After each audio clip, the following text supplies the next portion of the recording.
changes and reason to believe that Jonathan Gannon is going to get this fixed against better quarterbacks and everything.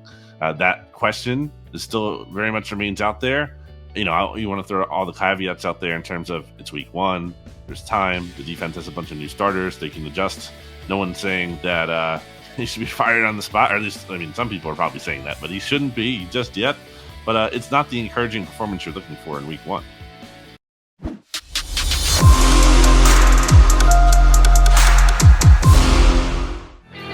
And after Victory Monday here on Birds 365, Barrett Brooks in for Johnny Mac with me, Jody Mac. And we're joined by a guy who can look eye-to-eye, but Barrett Brooks. They are few and far between, but Brandon Lee Gowton is one of them here in this town. Yeah, one of the other guys I got to look up at. Few and far between. All right, BLG, here is the first and most important question. Eagles offense, Eagles defense. Eagles offense, Eagles defense. It weighs one against the other. Bottom line, end of the game, I guess you got to put the offense slightly higher because Eagles won 38-35. How worrisome should we be about the defense that was played or not played yesterday by the Eagles? Well, if we go to like a scale of 1 to 10, 10 being like, panic, sky is falling kind of mode, it's probably like, a 6. It's concerning because you look at what this is from last year, and I don't know that you saw changes and reason to believe that Jonathan Gannon is going to get this fixed against better quarterbacks and everything. That question is still very much remains out there. You want to throw all the caveats out there in terms of it's week one, there's time, the defense has a bunch of new starters, they can adjust. No one's saying that he should be fired on the spot, or at least, some people are probably saying that, but he shouldn't be just yet. But it's not the encouraging performance you're looking for in week one. Yeah, I've been trying to get Jody to, along the lines of, all right, sometimes you get the bear, sometimes the bear gets you. I just thought that the tackles had a pretty good game against our pass rushers. I like Tyler Decker. I like Penei Sewell. And I think that's why you didn't get a lot of the pressure from Sweat, BG, and all those guys. Am I in panic mode? I'm actually not in panic mode. I just saw an offensive coordinator take advantage of the aggressive nature of the defensive line on run plays, running those trap plays and stuff like that. But where's your sense of if you were to lay blame, who would you lay blame? Would you lay defensive line, play calling from Gannon? Where would you put the blame at then? And I think I put Gannon at the top just because I don't think we have evidence of him as a defensive coordinator really making the most of his personnel. That's not to say he's the only one to blame, but I think that kind of starts there. I do think the defensive line could have been reasonably better, but the personnel usage was also wrong with the defensive line. And it's not the defensive linemen who get to decide, how much they're playing out there. Jordan Davis was on the field less than Marlon Tuipulotu. And I think Marlon Tuipulotu has improved, and he had a big hit on Jared Goff that forced that interception, that pick six by James Bradbury. Still, Jordan Davis is playing the fourth most snaps of any defensive tackle you have. I think that's a problem, especially when you're giving up yards after yards on the ground. So there's clearly issues there that have to be fixed in terms of personnel usage, scheme, everything. That's very fair. It's one of the questions I asked. How does he play less than 1/3 of the defensive snaps when he's going to be this game-altering defensive tackle that we've been told about? A little bit of a surprise. We'll see if Nick Sirianni has an answer for that. All right. Here's one thing I haven't been able to understand during the game, after the game, here on Birds 365. I still don't understand. I question the Eagles in their preparation for the season. The less is more. We're not going to put people at risk. It's more important to come into week one healthy than anything else we could possibly achieve in our preseason. Well, they didn't have anybody hurt. Andre Dillard, the only one, a backup who wasn't ready to go. So they achieved their first goal, which was to be healthy game one. And it seems like they were ready to go offensively. Perfect symmetry between Jalen Hurts and A.J. Brown, ran the ball effectively, shuttling in 3 different backs, 3 different guys scoring touchdowns. So that looked great. And the defense was awful. And they didn't tackle worth the darn. And they looked like a team that wasn't ready to tackle for me. So how do we evaluate the overall decision the Eagles make as an organization? Johnny Mack continues to tell me, don't believe you. This is not Nick Sirianni's idea. Sirianni might agree with it and shake his head and go, yeah, this is the way. This is the best way to get ready for a season. Coaches would rather coach and practice and work hard and get physical. So this is a decision coming from above. How do we grade the Eagles out at both the pluses and the minuses with their preparation as compared to what happened on the field week number 1? Well, I agree with Johnny Mack on that one. I do think it's a signal from a direction from above, and Sirianni has to live with it to some extent. I don't get the sense that he necessarily hates it, but regardless, it is what it is. And I think it's a matter of like any kind of decision you make in life generally has its pros and cons. There's going to be downsides to things. Like not everything is, there's not going to be like one perfect decision. There's no downside at all, or at least those are few and far between. So I think if you're the Eagles, for me, I think you live with this. If this is going to be the cost of having a healthy roster, which I think matters more, then I think you live with some of this. You can work through some of these things. I think Bill Belichick has long said that, like, the Patriots, they were never finished products necessarily week 1. They're obviously good teams, but I think he has talked about the value of the regular season and kind of needing the early regular season to ramp up and get better. When you look at the Lions, they had a really physical camp under Dan Campbell. They were more banged up than the Eagles were. They were down to their 3rd string right guard. And they also had a bunch of miscues themselves. They had a lot of penalties. They had drops. So it wasn't like they were a well-oiled machine just because they practiced harder than the Eagles did. So I do think it's fair to point out the downside like you are. But ultimately, I think you sign up for that if you are staying healthier. That's tough, man. Because I did think that this team wasn't as in shape as I thought, especially on the defensive side of the ball. But I mean, they're going to get better. Week 1, they won, and that's the biggest thing to me. But give me your overall evaluation of Jalen Hurts and what he brought to the table. Yeah, I think it's incredible, really, what he did. Nick Sirianni even admitting that after the game in terms of, okay, we don't have it called great or perfectly, then he just bails us out. That's a nice luxury to have as a head coach. Now, with that said, it's weird because I struggle between – I want to give Jalen Hurts credit because he was a big reason why they were able to win that game.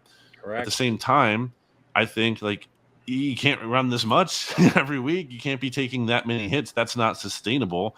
I'm not sure that really is a recipe for success, especially in the playoffs. You look at how Lamar Jackson, has notably struggled in the postseason, and obviously Hurts isn't even as good as him. I think you have to, at some point here, be controlling the game with your arm, and he didn't really necessarily do that. He made some good throws, and he wasn't a liability. He didn't turn the ball over, but. So for this game, I thought it was good. You get the win, you move on, but still need to see a lot more, especially as a passer. And, look, having A.J. Brown's going to help with that for sure. And we saw that with 155 yards, a historic debut for him.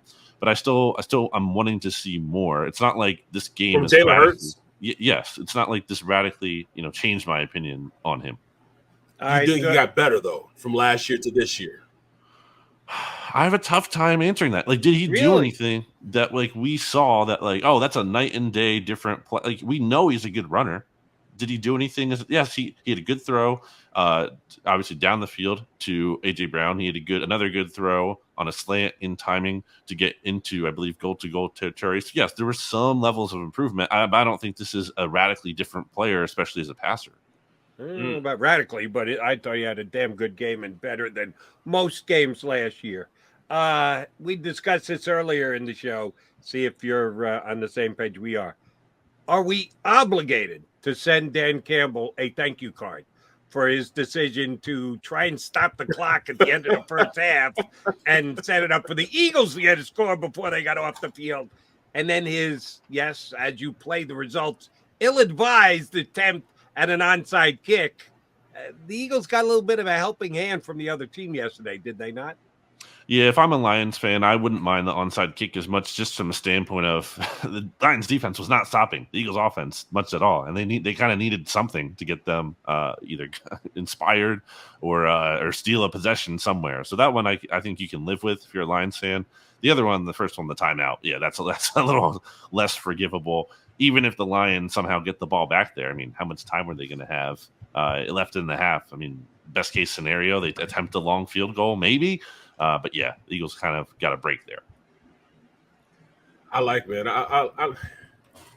I think that, what you saw from this team is the ability to go out there, even in shaky circumstances, to win football games. They won because they were supposed to win. I'm not like on Jody Mack or even your assessment of this defense being as bad as what we think it is. I think, they may have gotten out coached in the first half. They made adjustments, came out the second half and stopped that play, which was the draw play and the trap plays up the middle. They stopped that. But you can't hold the reins back on a defensive line and say, hey, stop rushing up the field, because that's the way they create pressure. That's what they have to do. Going to the second half, the fact that Swift then turned around and really started running a rock on them, that's where I have a concern from. But I think it's more so not Gannon's play calling, but it's the guys up front that didn't do their job. I'm not bashing Gannon. I will say this: I think he was more aggressive in his play calling. He could have been a little more aggressive, but I do think that Gannon learned, and he didn't drop Hassan Reddick as much as people are giving, saying he didn't. I mean, maybe 2 or 3 times, but at the end of the day, he brought blitzes. He brought cat blitzes from the outside. Avonte Maddox came from the safety position, wide corner blitzes. He did those things that we've been asking him to do. So I'm not on that bandwagon, but I think Gannon called a pretty good game. Where are you at with that? I think again, I think there's issues we see dating back to last year, and again, it's week 1, so it's not a final grading by any means, but at the end of this year, this can't just be an average defense. That's not good enough. If they're like, top 16, anywhere from like top, 12 to 6, like that's a good defense or solid defense, but that's not good enough. With the talent they have to be a very good defense. They have to be like a top quarter of the league kind of defense. That should be the expectation. Anything mediocre with the talent they have is, I think, a failure. I do think, to your point, Barrett, there is some heat that should be on the defensive line. That's part of it. I mean, Fletcher Cox, you brought him back for $14 million. He had the sack yesterday, but I mean, that was kind of a little bit of a gift with Jared Goff having to pick the ball. Snap. Yeah, that's your only sack all game is a fumbled snap from an exchange from the center to the quarterback. Not doing backflips over that one. No, and I just don't think either him. Like, I don't think he looks anything like the player he used to be. And then Hargrave, I thought was kind of quiet, and that's been happening for as good as he's been at times over the past 2 years. He's had some really cold stretches. So, yeah. All right, this one may not go over well, and again, because they played as poorly as they did yesterday, I'm saying it. I'm on the record. The defense played like crap yesterday. Doesn't mean they're going to do so again this week. And they better not, because the Vikings come in as a significantly better offense than the Lions are. And Justin Jefferson, as good as we think A.J. Brown looked, Justin Jefferson did even more yesterday for the Vikings.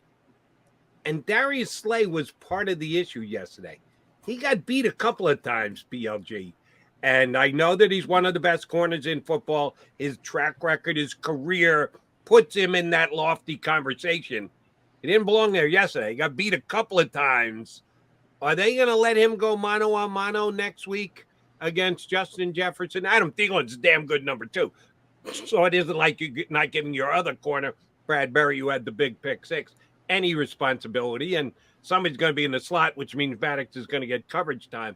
But how much does Slay cover Jefferson next week? And is something that Eagle fans should be worried about? Yeah, I think that's a fair point. I don't think Slay had a bad game necessarily, but, when you pay a guy like this to be a top 10 kind of corner, it's fair to want a little bit more. I think the touchdown he gave up to Shark was just a really good throw and catch by Goff. Again, elite corner can still break up that play, or should be able to break up that play, but didn't happen for him there. And then he dropped the pick. That was big. The pick was a gift. That was huge. Yeah, that was huge. Got to make that one. And he took, responsibility for that after the game. He admitted as much. But, yeah, I do think we will see Slay, Justin Jefferson, and I don't think it'll matter because that guy is really, really good. I mean, that guy could, be the MVP of the league. I know there hasn't been a receiver MVP, and I don't know how long, but, he is that kind of level of a player, of a difference maker.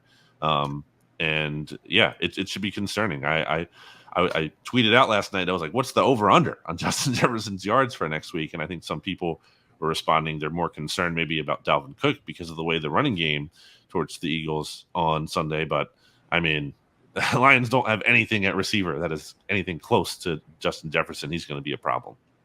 Well, you look at Wes Phillips and what he was able to accomplish, while with the Rams.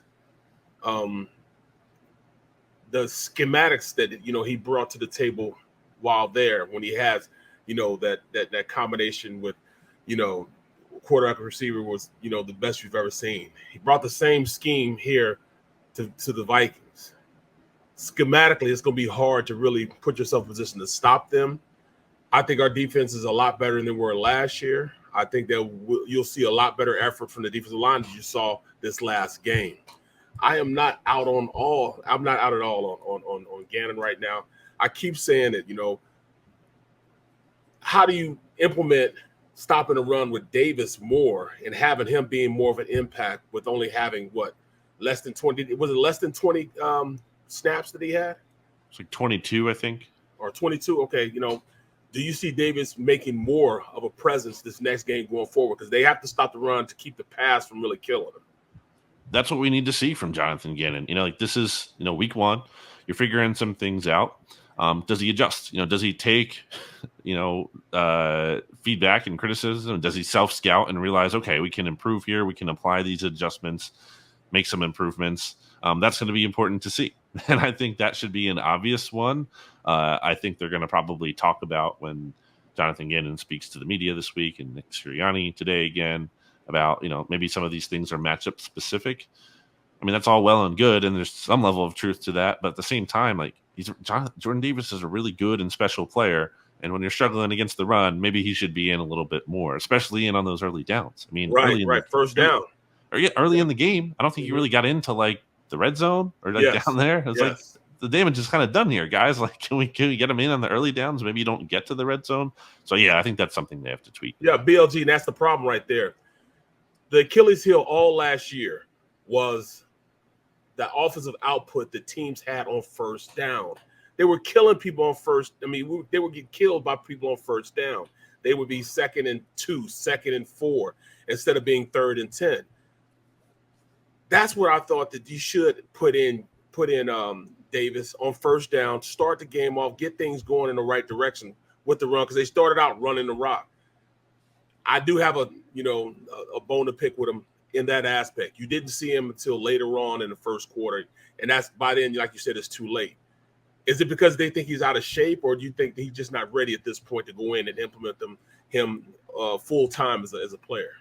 Yeah, I think that's a fair question. Going back to the snap count at Georgia, something to monitor. I don't have any evidence that would say he's out of shape. And he shouldn't be out of shape early in the game when it's starting, and he hasn't played a ton.